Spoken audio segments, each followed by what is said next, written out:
Mohon maaf Bapak, bisa diperjelas suaranya? Ya, Waalaikumsalam warahmatullahi wabarakatuh. Salawatnya Bapak? Allahumma sholli ala sayyidina Muhammad Shallallahu alaihi wa ala ali wasallam. sayyidina Muhammad. Dengan Bapak siapa, dari mana? Dari hamba Allah dari Batam. Batam. Silakan bisa langsung bertanya kepada Buya. Assalamualaikum Buya. Waalaikumsalam warahmatullahi wabarakatuh. Buya, saya terlahir dari keluarga Katolik non Muslim dan saya masuk Islam pada tahun 2013. Dan waktu itu saya masih single gitu, karena banyaknya perjalanan hidup dan membuat saya ingin membandingkan suatu yang lebih baik, intinya seperti itu ya. Dan saya mau tanya pada Buya, gimana hukumnya kalau orang tua saya itu masih non Muslim dan saya anak terakhir dari 7 bersaudara dan masih ada saudara perempuan saya 1 yang masih non Muslim. Tolong penjelasannya Buya agar saya. Yang sudah masuk Islam berapa? 2 Buya. Kakak saya cewek masuk Islam 2 itu karena ikut suami. Dan 1 lagi masih posisi non Muslim dan orang tua saya masih non Muslim. Saudara laki saya 3 juga masih non Muslim. Seperti itu Buya. Ya. Baik. Terima kasih Buya. Assalamualaikum warahmatullahi wabarakatuh. Waalaikumsalam warahmatullahi wabarakatuh. Anda sebagai orang yang dipilih oleh Allah di antara keluarga Anda, diberi oleh Allah hidayah, lalu Anda masuk Islam mulai tahun 2011. Indahnya kalau orang masuk Islam, al-Islam la yujibu ma qablah.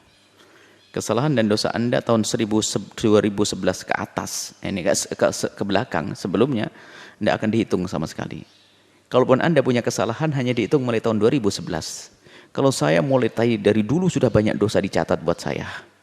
Jadi Anda lebih beruntung dalam hal ini, Allah memberikan hidayah kepada Anda, dan al-Islam yajibu ma qablah, tidak akan dihitung dosa Anda di saat mulai Anda masuk Islam. Baru setelah itu Anda dihitung, dan karena sudah dihitung, ayo terus belajar meningkatkan kualitas agama, menjauhi kemungkaran dan seterusnya. Ada beberapa hal dari yang disampaikan, karena kita tadi terlupakan fokus pertanyaan dalam hal apa. Akan tetapi secara umum begini, setelah Anda masuk Islam, Anda tunjukkan kalau Anda itu Islam Anda bukan hanya Islam di dalam lisan Anda, tapi juga di hati Anda. Dan tanda Islam di hati Anda adalah di perilaku Anda. Maka sekarang yang perlu Anda hadirkan, wujudkan, buktikan apa yang ada di hati Anda adalah pendidikan Islam yang diberikan oleh Allah, atau pendidikan Islam yang harus Anda fahami di dalam urusan Anda dengan keluarga yang masih non-Muslim. Islam tidak mengajarkan kebencian. Bahkan jika orang tua Anda yang non-Muslim itu sendiri, bagaimana Al-Quran? Wa sahibhuma fid dunya ma'rufa. Kita harus memperlakukan mereka di dunia dengan baik. Jika Anda sukses dengan ekonomi Anda, nggak boleh gara-gara mereka non-Muslim lalu Anda abaikan, Anda biarkan. Anda tetap punya kewajiban berbakti kepada orang tua yang non-Muslim dengan cara bekti yang sesuai dengan keimanan Anda. Membantu makan minumnya, oke. Adapun agama nggak bisa Anda memaksakan. Anda harus berbuat baik. Tidak boleh jahat, nggak boleh merendahkan, nggak boleh. Bahkan itu menjadikan mereka semakin jauh nanti. Bahkan Anda harus menjadi yang terbaik di antara anak-anak ibunda Anda. Karena Anda sudah punya bekal iman di dalam hati Anda. Anda harus jadi yang terbaik, yang paling gemar membantu ibunda dan ayah Anda, yang paling disayang setelah itu. Karena Anda berbuat baik dengan mereka. Ini termasuk dengan saudara-saudara Anda tetap berbaik, silaturahmi dengan mereka, jangan putus, karena dengan kelembutan perilaku Anda inilah akan menggugah hati mereka hingga pada akhirnya mereka terpesona dengan Islam lalu masuk Islam. Wah, lagi-lagi pahala Anda lebih gede lagi setelah itu membawa saudara. Sebab bekti yang paling diperlukan oleh orang tua yang belum masuk Islam adalah membawa kepada Islam. Silaturahmi yang sangat diperlukan oleh saudara yang belum masuk Islam adalah Anda bawa kepada Islam. Nah, itu yang hendaknya Anda lakukan. Anda harus punya akhlak yang lebih baik dari mereka. Kemudian jika tadi menyinggung masalah kesenggelannya, kalau Anda masih belum menikah, maka berpikirlah Anda untuk mencari pasangan yang bakal menguatkan Anda, mendukung Anda.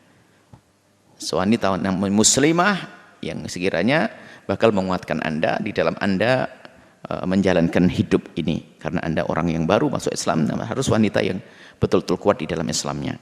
Ini yang mungkin yang perlu Anda perhatikan dalam hal ini. Terus belajarlah seperti ini, Anda mengikuti kajian-kajian akan bertambah dan bertambah iman. kemudian juga duduk dengan ulama dimanapun Anda berada, maka itu akan menguatkan iman Anda. Dan cari pergaulan yang positif ya, pergaulan-pergaulan yang menghantarkan kepada kefasikan, kemurtatan, jauhi. Maka kawan-kawan dulu yang sering ngajak diskusi tentang agama sebelum masuk Islam, Anda tidak usah urusan dengan mereka. Sekarang Anda harus berdiskusi dengan kaum muslimin agar semakin kuat iman Anda, itu saja. Adapun masalah menikah, Anda jangan ragu meminang anaknya seseorang. Jika Anda pandang dia baik, solehah, Anda datang saja atau mengirim seseorang yang bisa dipercaya, yang bisa Anda percaya, dan dalam dugaan Anda dia fasih lesan dan ada wibawanya, ada bobot, lalu meminang putri tersebut. Kalau tidak diterima, jangan khawatir. Bumi Allah luas, jangan menganggap dunia itu seluas daun kelor. Tidak dapat dia, ada yang lainnya. Laki-laki, tidak diterima, oke, ganti yang lain. Tapi ingat yang solehah. Jangan hanya sampai kita itu menikah, hanya sekedar menikah. Oh tidak. Di dalam pernikahan ada harapan besar, yaitu kebahagiaan nanti di akhirat. Itu yang harus kita utamakan. Pilih dan segera menikah agar semakin mudah Anda dalam jalan hidup ini, karena ada teman untuk berkongsi, untuk bekerja sama dalam kebaikan ya, insyaallah. Wallahu a'lam bishawab.